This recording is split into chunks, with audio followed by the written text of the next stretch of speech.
إن الحمد لله نحمده ونستعينه ونستغفره ونعوذ بالله من شرور أنفسنا ومن سيئات أعمالنا من يهده الله فلا مضل له ومن يضلله فلا هادي له وأشهد أن لا إله إلا الله وحده لا شريك له وأشهد أن محمدا عبده ورسوله يا أيها الذين آمنوا اتقوا الله حق تقاته ولا تموتن وإلا وأنتم مسلمون يا أيها الذين آمنوا اتقوا الله وقولوا قولا سديدا يصلح لكم أعمالكم ويغفر لكم ذنوبكم ومن يطع الله ورسوله فقد فاز فوزا عظيما.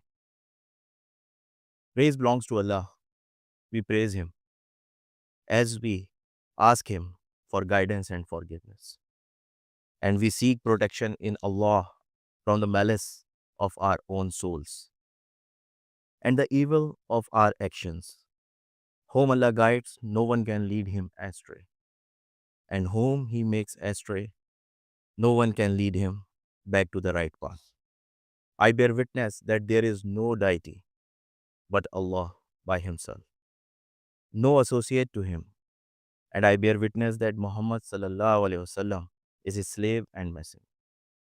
O you who believe, fear Allah as He should be feared, and die not except as Muslim. O you who believed, fear Allah and always say a word directed to the truth, that He may make your conduct whole and sound, and forgive you your sins.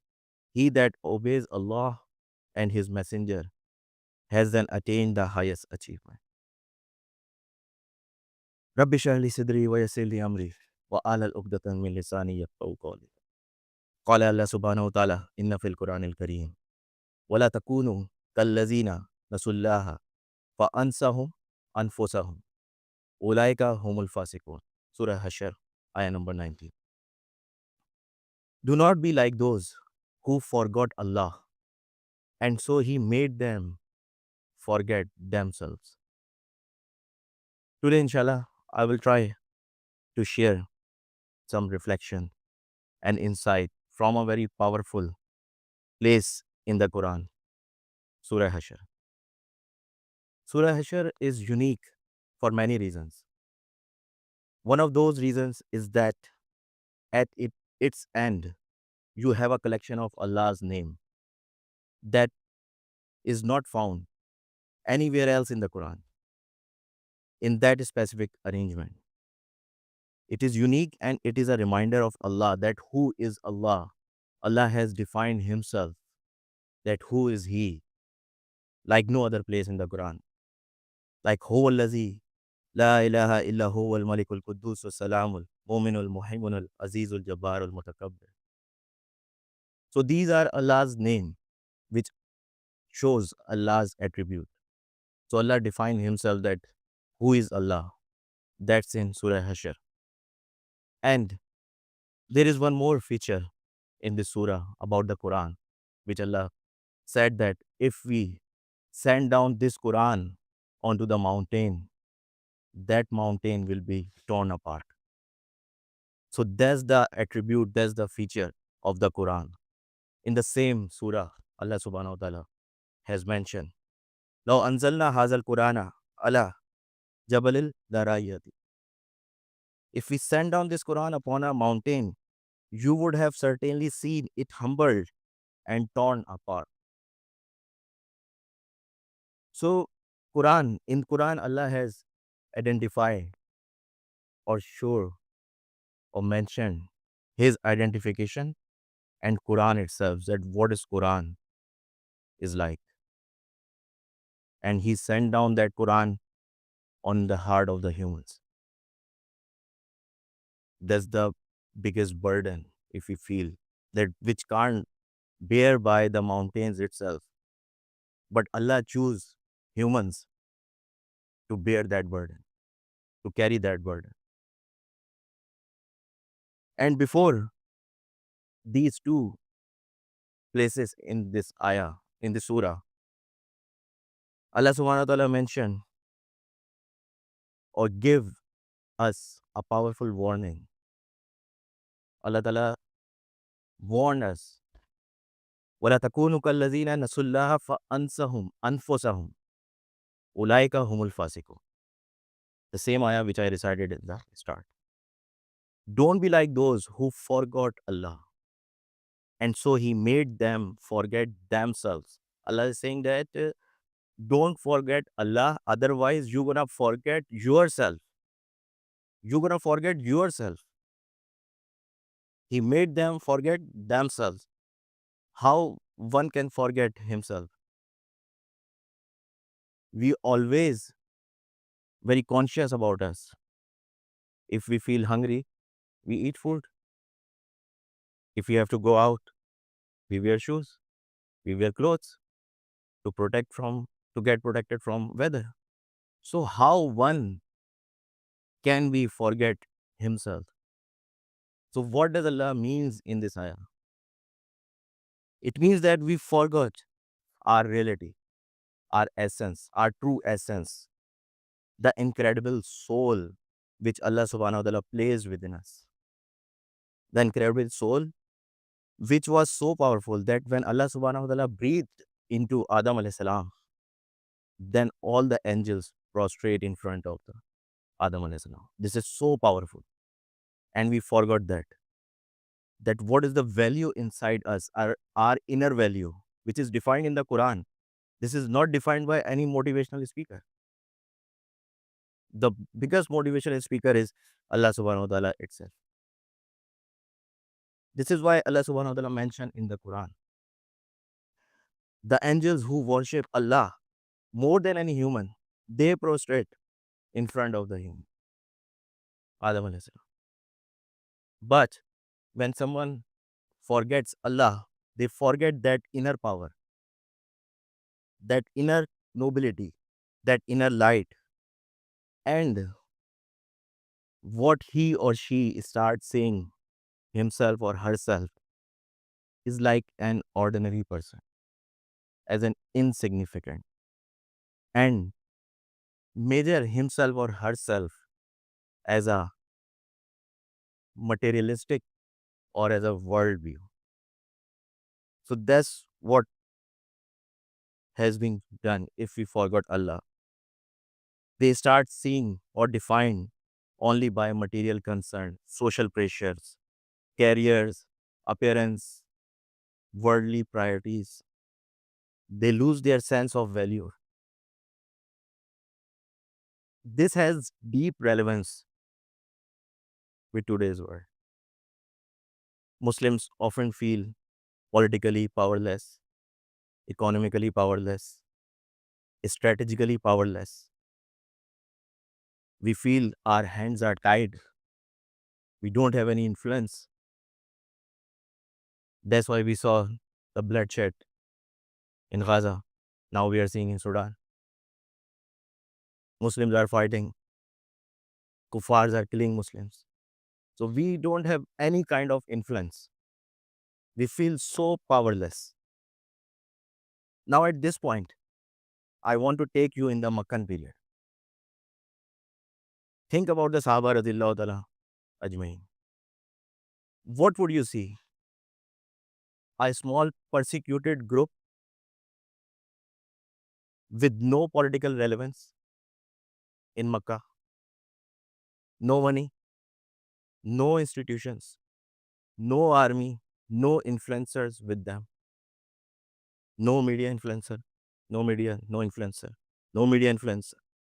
And even in Medina, in the starting time, or I would say 80% of the time of the Medina, Muslims were scrapping. They hardly find a food for one time. The order of Allah is that everyone has to go for fight, for ghazwa, but not everyone has the sword. Even they don't have clothes to cover themselves. We know about the Badr. What was there? 7 or 8 swords in total. 313 Sahaba altogether. Only 7 or 8 swords, 2 horses, 2 or 3 horses, and few more things. But they saw themselves as honored by Allah. They don't saw themselves that someone else, some human, saw themselves as honored. Allah has given them honored. They saw themselves as honored by Allah, elevated by their iman, possessing a power and dignity that no king or empire could give, and no king and empire could take away. Their value came from within, not from worldly things. Within themselves, not from worldly things. And what Quraysh said to them, they said that they were foolish. They were foolish persons. Quraysh told them in Makkah. They thought that they are fools. Only when Prophet Muhammad SAW migrated to Medina, there were only 98 to 108. These are the amount of Sahaba came in the Sirahs. Only few bunch of people, hundreds in number, only 100 in number, not hundreds, less than or equal to 100. And they changed the world, changed the picture of the world, the face of the world. Subhanallah. So Allah subhanahu wa ta'ala said in Quran for those, be patient. Allah subhanahu wa ta'ala said to Prophet Muhammad sallallahu alaihi wasallam that be patient with those who call upon their Lord morning and evening. Surah Kahf. So these were the real VIPs. Allah elevated them while the world dismissed them. When Muslims forget Allah, they forget who they are, what's their purpose. They forget where true power comes from. They adopt the standards of the world, money, popularity, influence, followers, likes, and measures themselves the way people, and this is very important, and Muslims measure themselves the way people without iman measures themselves. Muslims are measuring themselves with all the materialistic thing. Like the people who have no iman, they measuring themselves. We are trying to make ourselves achieve those things. There is no harm to earn money. There is no harm to get the good house, good car. Allah subhanahu wa ta'ala not uh, oppose this or stop this from us or stop us from this. But we have to be very careful that when order comes, we have to act upon. Regardless, we are less in numbers, we are less in resources. Because the real power, the true power, comes from Allah. These are the resources. These are the resources. In Badr, in many other ghazwas, we saw that the opposite side has a lot of resources. But Allah put the fear of Iman, Muslims, in their hearts. So that's the real value which comes from. If we have belief that Allah is with us and whatever the resources we have, like many of us came here as a migrant from our countries, we didn't have so much money in our pocket, only few £100 or £1,000. But we came here that whatever the money, whatever the resources I have in my pocket, I will use it and trust Allah.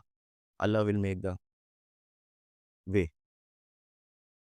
So that's the belief, this type of belief, but that we have for our own self, which again the West has given us to gain the economical gain value. As time is short, so I will run or cut my speech. Now I want to mention some forces which lead us to forget Allah. We as a Muslim, as a human, we forget Allah very soon or very frequently when we do our work. So why? What are there are certain forces which worked on us. Some are external forces and some are internal forces. Like for first one, external forces is the Greek philosophy. The Greek philosophy. Muslims came into contact with Greek philosophy 1200 years ago and found that the logic is everything, and try to think that if anything comes in my mind, in my limited thinking ability, in my mental ability, this is real or this is true. Otherwise, no. There are, you can see in classical scholars, there are a lot of arguments went down regarding the spirit, ruh, and what that logic ends up. It does a few things. Either it makes somebody an atheist, if anything out of your understanding, due to your limited mental capability, then it is not real. That's one consequence. Or it makes someone agnostic. Could be, could not be, who knows? These type of thing we are now seeing in the society as well, nowadays as well. Who knows what is right, what is wrong? Maybe this is wrong. So they made Muslims confused. Maybe this is wrong, this is not wrong.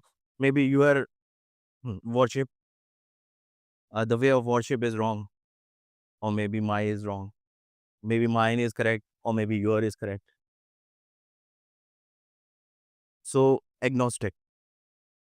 Then the second one came extra as an external force, premillennialism. Premillennialism. The idea that all religions are essentially the same.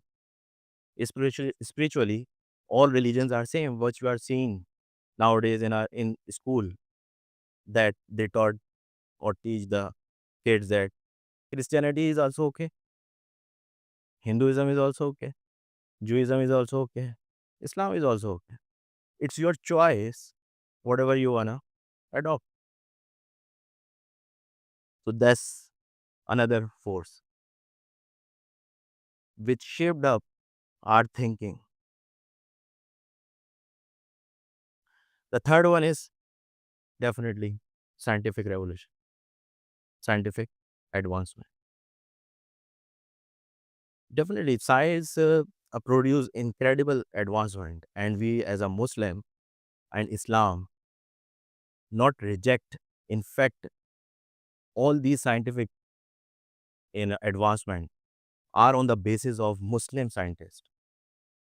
Maths, physics, chemistry, everything was invented by Muslims. And definitely, as there is a hadith of Prophet Muhammad Sallallahu Alaihi Wasallam, these are the uh, this is the, I mean, meaning of that hadith, that these are the worldly things.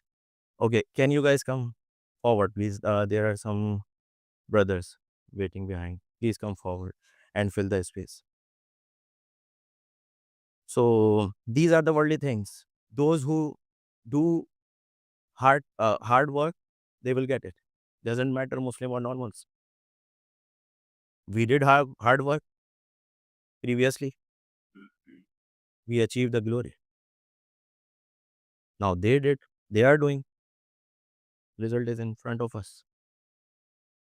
So this is not like Muslims or non-Muslims debate for this scientific revolution or advancement. But what's the impact of this scientific advancement on our akida, on our way of thinking? This science has proved that everything is material. Everything is material, and everything has to be proved to be exist. And materialism comes from. So these are the external assaults on our faith. on our Aqidah.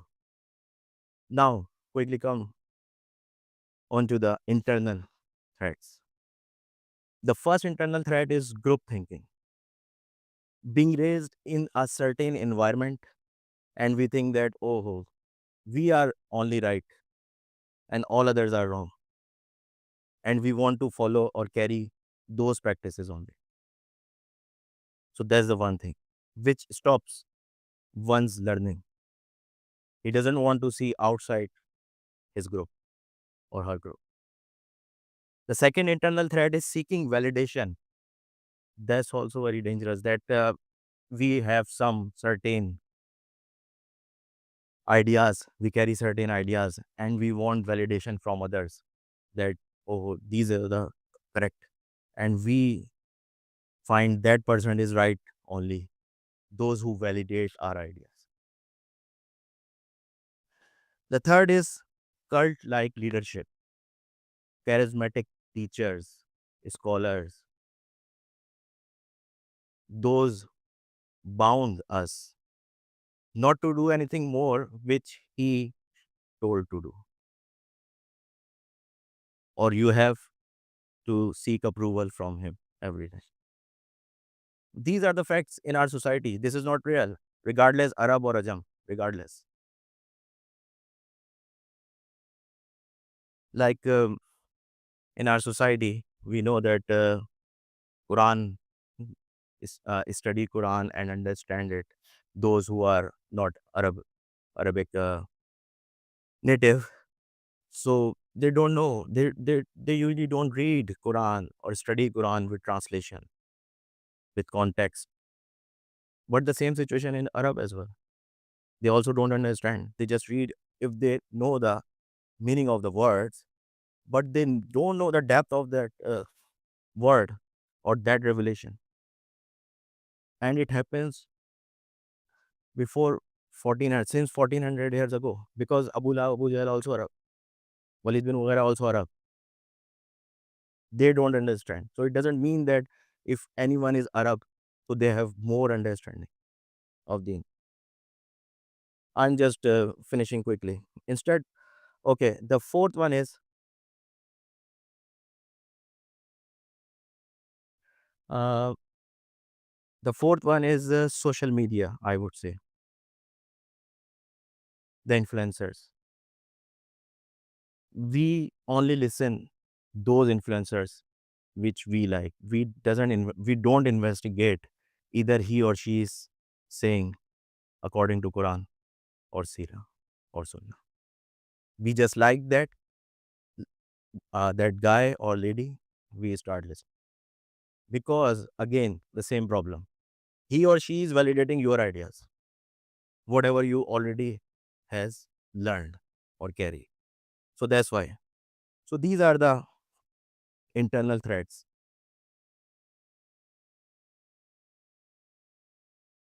So if this continues, Muslim will never be in the position for which Allah has created them. Allah subhanahu wa ta'ala said, La yastakhlifannahum fil ard.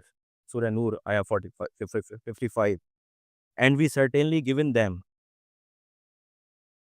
glory, khilafah on the earth. Liyastakhlifannahum fil ard. If you follow my commandments, I will give you the ruling of the world. That's Allah subhanahu wa ta'ala mentioned. Now we see whatever the situation in the Muslim world nowadays. So if we follow Allah's deen, if we follow Sirah Sallallahu Alaihi Wasallam, Sahaba Radhiyallahu Ta'ala Ajmaeen, and implement Islam as a deen, then the table can be turned, inshallah, soon. And glory and victory Allah has promised, we as Muslim Ummah can achieve. So there is no disparity, there is no sadness. We must have to be positive and work for it and learn our deen as what Prophet Muhammad Sallallahu Alaihi Wasallam showed us, and Sahaba Radhiyallahu Ta'ala followed him in the same way. Indeed, it is a reminder for myself first and all of you. May Allah give us tawfiq to learn our deen and give courage to raise voice against oppression. May Allah help Muslims in Palestine and Sudan and give hidayah to Muslim rulers to fight for against the oppressor and liberate Palestine and all the occupied areas of the Muslim. May Allah increase the rajat of shuhada and victims in this dunya and hereafter. May Allah give us tawfiq to revive ummah. أقول قولي هذا واستغفر الله لي ولكم ولسائر المسلمين فاستغفروه إنه هو الغفور الرحيم.